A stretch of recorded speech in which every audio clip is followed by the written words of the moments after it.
नमस्कार मेरे प्रिय भाइयों एवं बहनों, आप सबको अंतर्जातीय योग दिवस की ढेर सारी शुभकामनाएं। योग के द्वारा आप अपने स्वास्थ्य लाभ करें, शरीर मन और आत्मिक जगत में प्रगति करें, यही हमारी शुभकामनाएं हैं।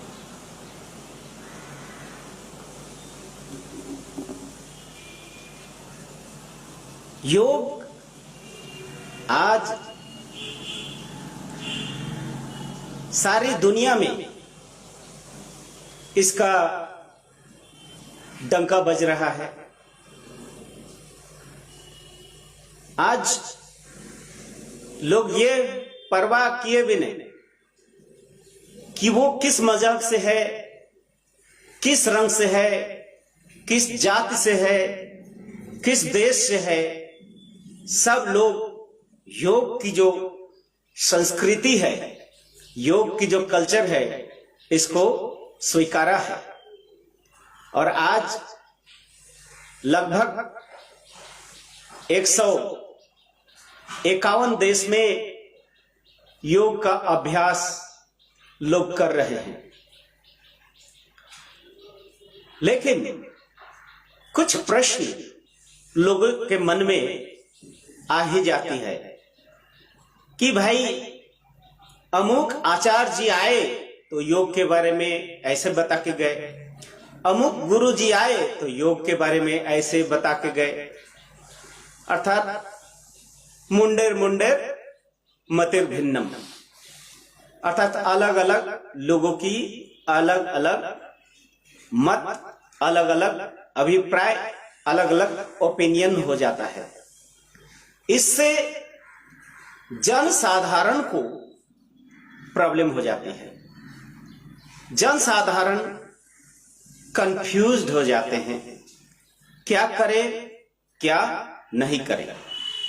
आज आपको योग की कुछ इतिहास और उसका जो परिभाषा और उसका शाब्दिक अर्थ को हम आप सबके सामने स्पष्ट करेंगे। योग कोई रिलीजियन नहीं है, योग कोई मजहब नहीं है, योग एक विज्ञान है। जो विज्ञान मनुष्य के शरीर, मनुष्य के मन और मनुष्य के आत्मिक जगत, ये तीनों जगत में एक संतुलन स्थापित करता है। सिर्फ उतना ही नहीं, योग शरीर को स्वस्थ रखता है, साथ ही साथ मनुष्य मन प्रधान है और मन प्रधान होने के नाते मन को प्रधानता देना मनुष्य का सबसे बड़ा कर्तव्य होता है। अर्थात मानसिक संतुलन अति आवश्यक हो जाता है, अपरिहार्य हो जाता है, मोस्ट रिक्विजिट फैक्टर हो जाता है। जैसे कि हम जानते हैं कि मन चंचल है और मन को नियंत्रण करने वाला और एक सत्ता है जो मन से भी शक्तिशाली है, जिसको चैतन्य सत्ता अर्थात आत्मिक सत्ता बोलते हैं, जिसे आत्मा बोलते हैं। अर्थात हमारे पास 3 शरीर है, भौतिक शरीर, सूक्ष्म मानसिक शरीर और आत्मिक शरीर। ये 3 शरीर है। ये तीनों में संतुलन स्थापना करना योग का मूल उद्देश्य होता है। अब अलग अलग दार्शनिकों का योग के बारे में अलग अलग अभिप्राय है। जैसे महर्षि कपिल जी के दर्शन में हम पाते हैं, सर्व चिंता परित्याजो निश्चिंत योग उच्यते, अर्थात सभी से चिंताओं से आप मुक्त हो जाओ, उस मुक्त अवस्था को ही योग कहते हैं। लेकिन इसको अगर थोड़ा सा मनोविज्ञान के दृष्टि से देखें तो ये सटीक नहीं लगता है, क्योंकि मन का काम ही होता है चिंतन करना।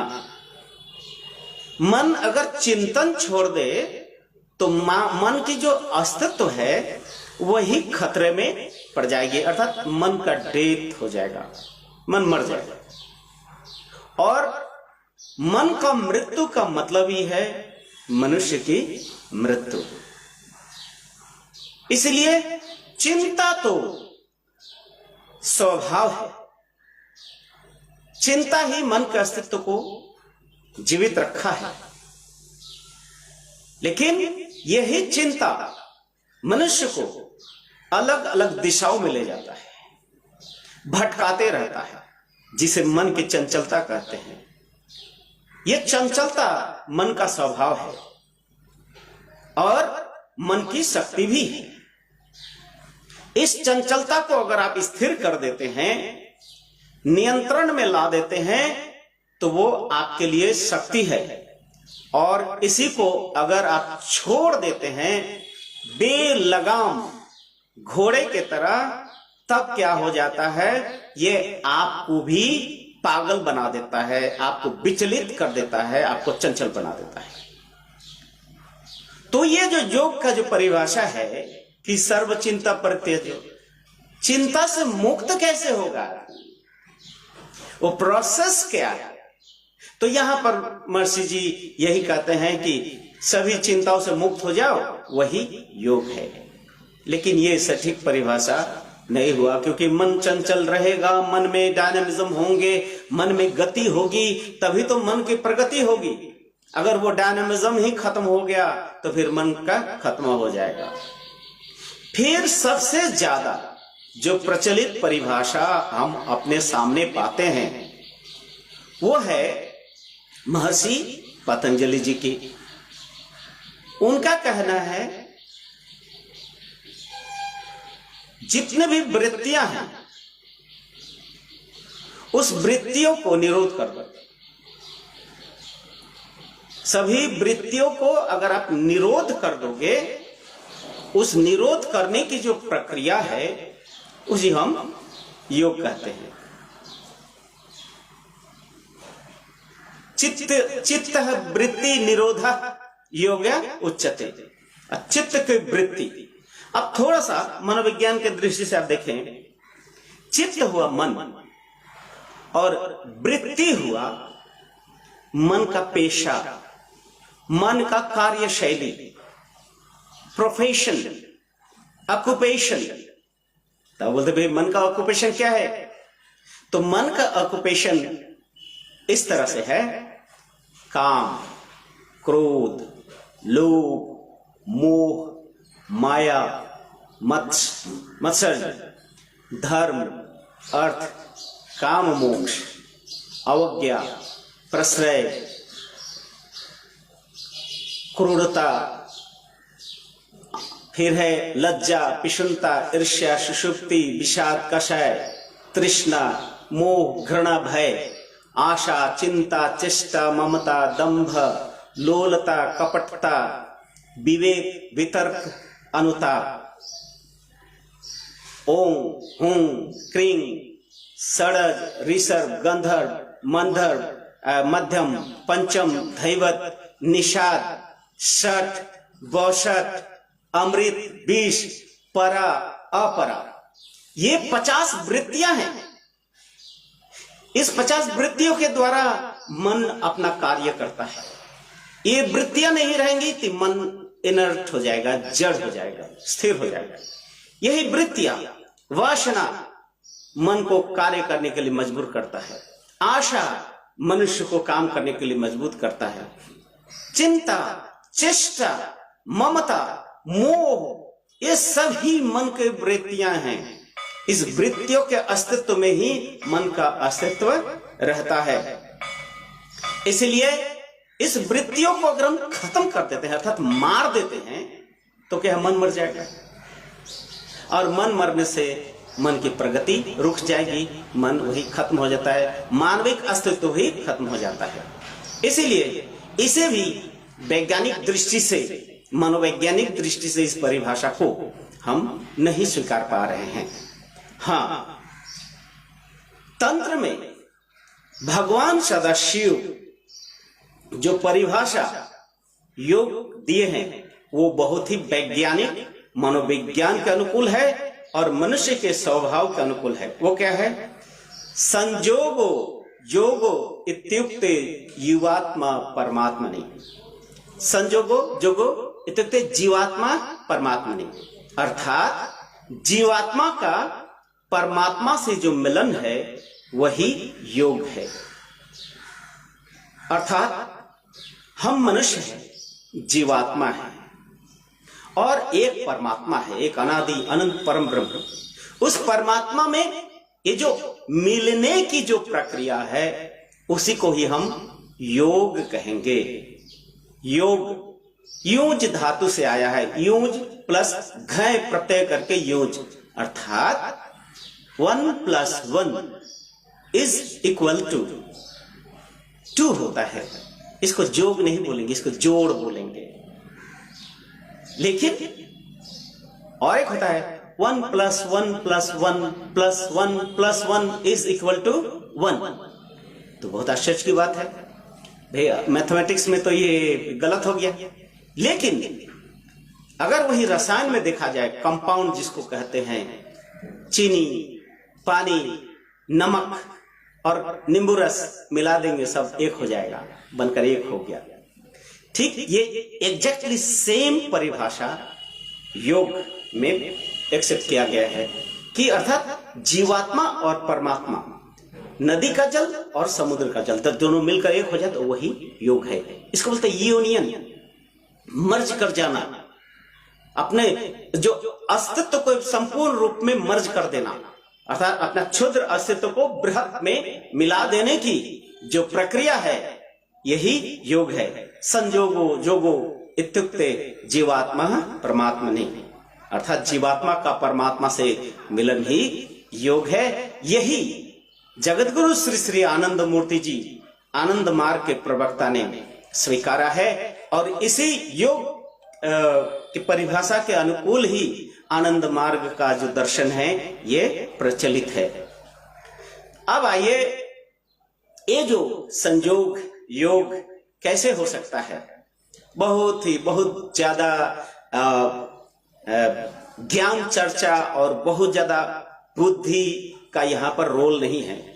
यहाँ पर सिंपल सी बात है कि भाई आपके पास एक शरीर है, इस शरीर को आप स्वस्थ कैसे रखेंगे? तो शरीर को स्वस्थ रखने के लिए आपका जो एंडोक्राइनोलॉजी है, बहुत सारे सिस्टम है, एक नर्वस सिस्टम है, डाइजेस्टिव सिस्टम है और एक सबसे बड़ा जो सिस्टम है जिसको आप कहते हैं एंडोक्राइनोलॉजी।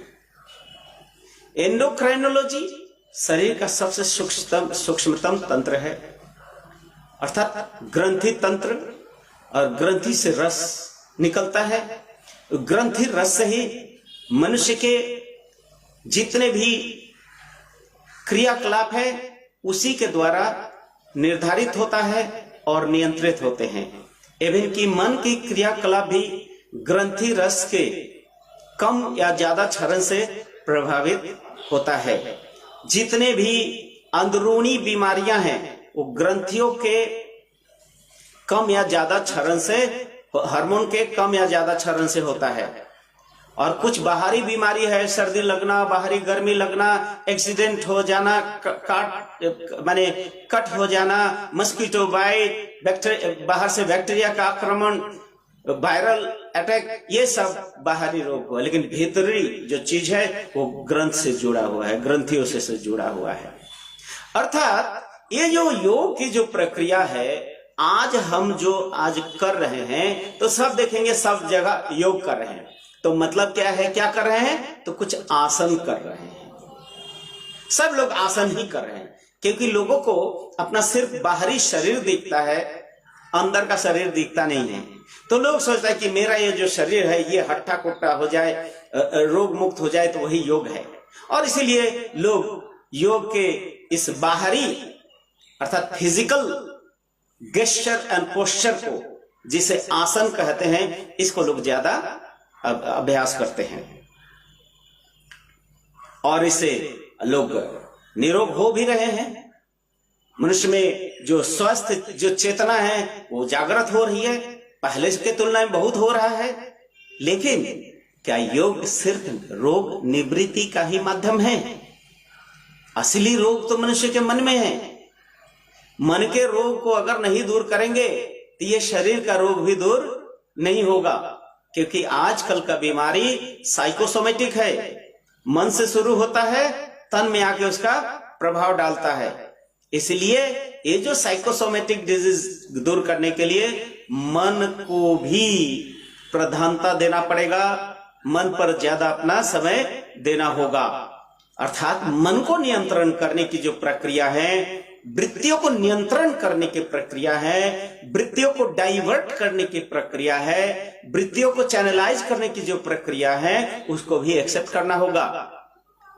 आसन से, भोजन से हम अपने भौतिक शरीर को ठीक रख सकते हैं, लेकिन मन के शरीर को, मानसिक शरीर, मेंटल बॉडी, साइकिक बॉडी को ठीक करने के लिए आपको दूसरे प्रक्रियाओं को अपनाना होगा। वो प्रक्रिया को ही योग विज्ञान में ध्यान कहते हैं, उसको साधना। ध्यान से अच्छा शब्द है साधना शब्द का प्रयोग करना। अर्थात योग आसन पहला हुआ, उसके बाद है योग साधना।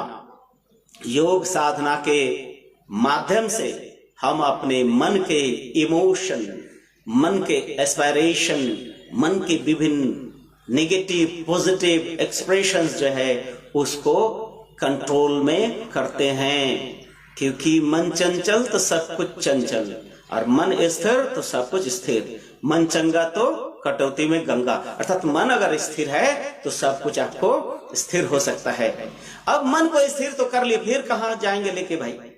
उस स्थिर मन को फिर एक डायरेक्शन देना होगा। वो डायरेक्शन अपवर्ड मूवमेंट, सूक्ष्मता की ओर, सूक्ष्म से सूक्ष्मतर, सटल से सटलर एंड सटलेस्ट, अर्थात और रिफाइननेस की ओर, और सूक्ष्मता की ओर, और गहराई में हमें जाना होगा। ये जो गहराई में जाने की जो प्रक्रिया है, इसी को बोलते हैं साइको स्पिरिचुअल प्रैक्टिस, इसी को कहते हैं इंट्यूशनल प्रैक्टिस, इसी को कहते हैं साधना। तो इससे निष्कर्ष यही निकलता है कि योग के दो पार्ट हुए। एक हुए फिजिको साइकिक, जो शरीर और मन को प्रभावित करता है, और दूसरा है साइको स्पिरिचुअल, जो मन से शुरू तो होता है, मन से उसको कल्मिनेट करता है, मर्ज करता है परम चेतना में, अर्थात आत्मिक शक्ति में, और वही आत्मिक शक्ति परमात्मा में मिलता है। यही योग की संपूर्ण प्रक्रिया है। इसलिए सिर्फ योग आसन करके आप सोचते हैं कि आप योग कर रहे हैं, ऐसी बात नहीं है। योग के 8 अंग है। यम, नियम, आसन, प्राणायाम, प्रत्याहार, धारणा, ध्यान और समाधि, ये 8 अंग है। इसको अगर आप बढ़िया से अभ्यास करते हैं तो ही आप एक कह सकते हैं कि योगी कहलाएंगे और योग में प्रतिष्ठित हो जाएंगे। और योग की जो गहराई है, जो गूढ़ अर्थ है, उसको आप समझेंगे, और जीवन का जो परम लक्ष्य है वो परमात्मा में मिलन, अर्थात आत्मानुभूति इसी जीवन में संभव है। इसीलिए योग को छिट-फूट रूप में अभ्यास नहीं करना है, पूर्णांग योग को अपना जीवन शैली के रूप में एक्सेप्ट करना है। तो आपका व्यक्तिगत जीवन सुखी होगा, और साथ ही साथ सामाजिक जीवन, पारिवारिक जीवन, देश और ये विश्व जो है सुखमय होगा, आनंदमय होगा। इसलिए आइए हम सब लोग मिलकर योग की ये जो संपूर्ण जीवन शैली है इसको अपनाते हैं, और संपूर्ण विश्व को एकताबद्ध रूप में हम एक लक्ष्य की ओर, परम चेतना की ओर बढ़ा देते हैं। दुनिया में जो अशांति है, दुनिया में जो अराजकता है ये खत्म होगी और सचमुच में ये धरा स्वर्ग बन जाएगी। धन्यवाद, नमस्कार।